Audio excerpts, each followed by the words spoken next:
Okay, we continue to the next topic about ethical and professional issues in group practice.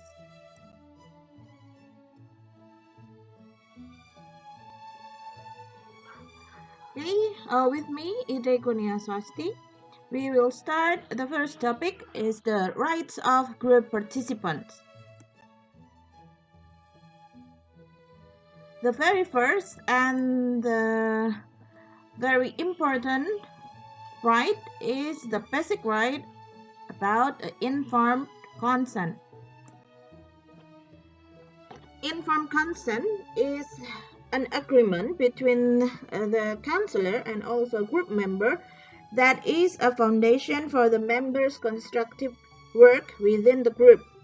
Although informed consent is a singular term, each component has a separate meaning worthy of consideration.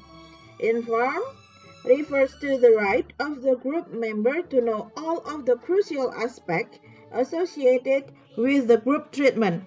And consent refers to the entering members' agreement to participate in the group having cognizance of these crucial aspects.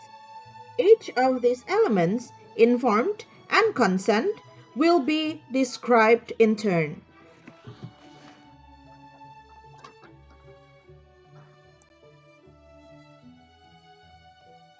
These are some of the counselor disclosure statement that need to be announced to group members before the group started. For example, it is important to convey information in a timely manner about the other topics such as alternative to group treatment, policies regarding appointments, fees and insurance, and also the nature and limitation of confidentiality in a group. This can be done at a level that is best comprehended by those who are being considered for a group. In addition, informed consent contains information about clients' right to confidentiality as well as limits of the confidentiality.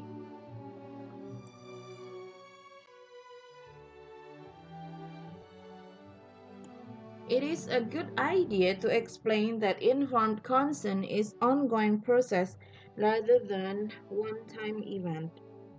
Although it is an ethical and legal requirement to secure informed consent at the outside of members' participation in a group, various aspects of the consent process may need to be revisited at different phases of a group.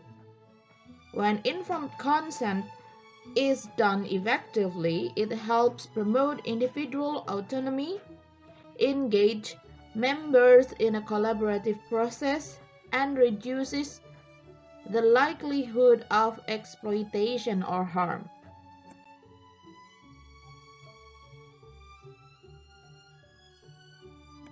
Informed consent involves leaders making members aware of both their rights and their responsibilities as group participants.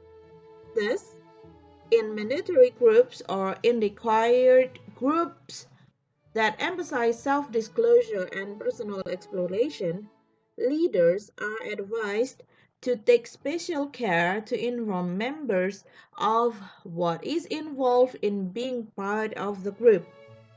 If they attend a group but do not participate, members should be informed that this will be documented in their record or clinical file.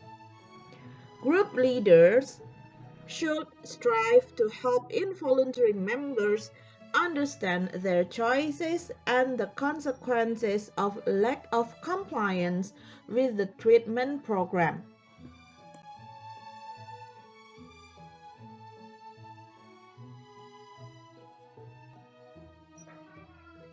Showing involuntary members how they could personally benefit from a group can increase voluntary participation.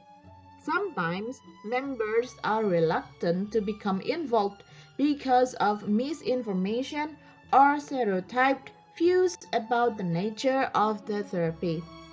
They may not trust the group leaders or the process involved.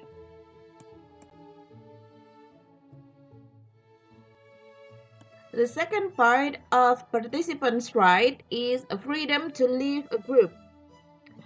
Well, adequate preparation and screening can reduce the risk of members leaving a group prematurely.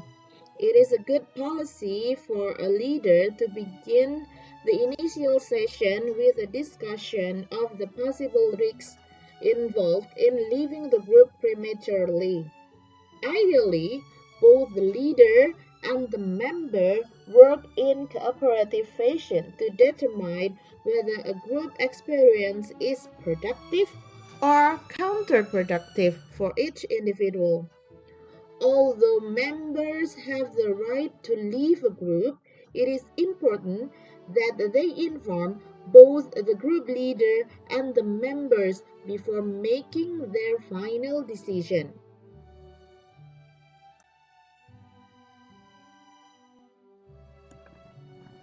Well, during the individual screening interview and the orientation session, we take great care to inform prospective members about the nature of the group. In time limited closed groups, we also stress to participants the importance of a careful commitment to carrying out their responsibilities. We emphasize how important it is for members to verbalize any doubt or concern they are having about the group rather than keeping this reaction to themselves. Members need to know that the best way to work through interpersonal conflict or dissatisfactions with a group is often to stay and talk. If members simply stop coming to a group, it is extremely difficult to develop a working level of trust or establish group cohesion.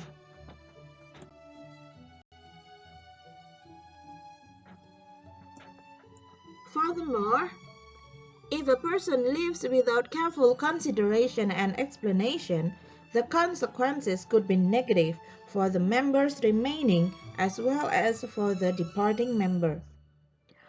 Some members may feel burdened with guilt and may blame themselves for saying or doing the wrong thing and contributing to an individual's decision to quit.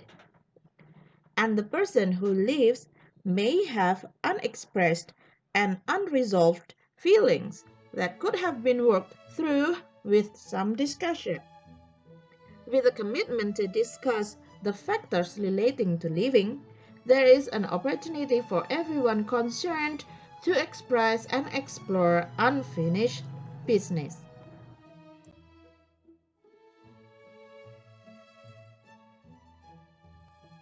Next issues is confidentiality. A good practice is to remind participants from time to time of the danger of inadvertently revealing confidences. As a group leader, you cannot guarantee confidentiality in a group setting because you cannot control absolutely what the members do or do not keep private. Members have a right to know that absolute confidentiality in groups is difficult and at times even unrealistic.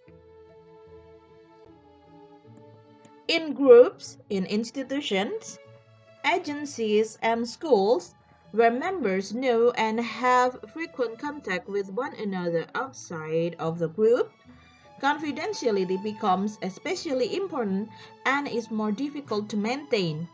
Clearly, there is no way to ensure that group members will respect the confidences of others.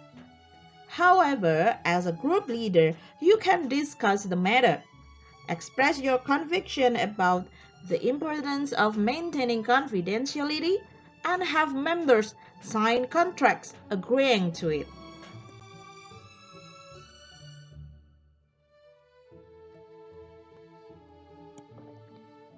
And the next issue is confidentiality in social media.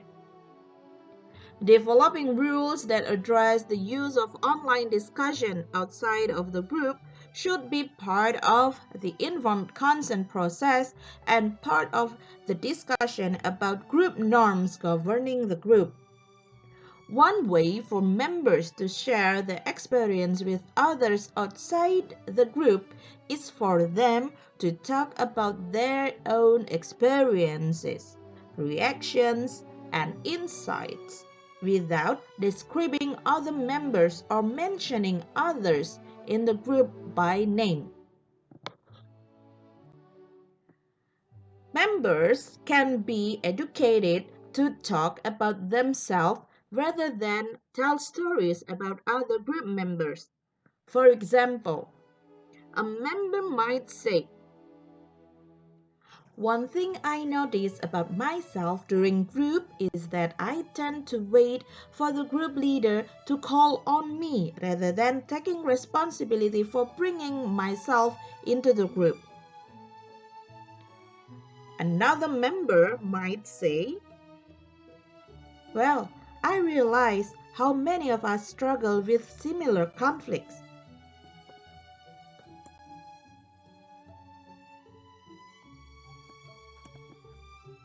The last part of these issues is about the limits of confidentiality. Group leaders have the ethical responsibility of informing members of the limits of confidentiality within the group setting. For instance, leaders can explain to members when they are legally required to break confidentiality. Leaders can add that they can assure confidentiality on their own part but not on the part of other members. It is important to encourage members to bring up matters pertaining to confidentiality whenever they are concerned about them. It is a good policy for group workers to give a written statement to each member setting forth the limitation of confidentiality and spelling out specific situations that would require breaching confidences. Such straightforwardness with members from the outset does a great deal to create trust because members then know where they stand. Of course, it is imperative that those who lead groups become familiar with the state laws that have an impact on their practice.